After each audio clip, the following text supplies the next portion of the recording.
Bien que l'Afrique représente environ 20% de la population mondiale, son industrie de vaccins fournit à peine 0,25% de l'offre mondiale.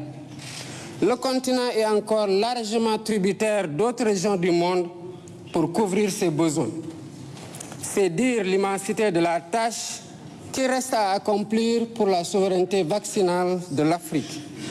Mesdames, Messieurs, en consacrant cette rencontre au lancement de l'accélérateur de la production des vaccins en Afrique, AVMA, Gavi et l'ensemble de ses partenaires s'inscrivent dans la voie pour corriger les points faibles du continent en matière de riposte face aux pandémies, telles que le manque d'équipements et de médicaments, mais surtout de vaccins. Nous avons vécu cela pendant la pandémie Covid-19 avec l'arrivée tardive et un nombre insuffisant de vaccins.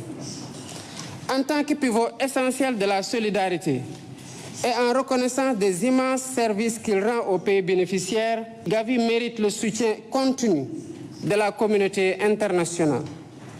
C'est la raison pour laquelle, en ma qualité de président de la République du Sénégal, je lance un appel à tous les pays et institutions partenaires afin qu'ils contribuent généreusement à la reconstitution des fonds de Gavi pour la période particulièrement de 2026 à 2030.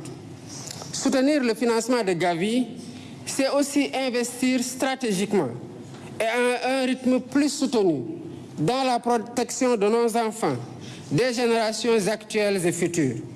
Je serai engagé dans cette campagne pour Gavi et je vous y invite tous.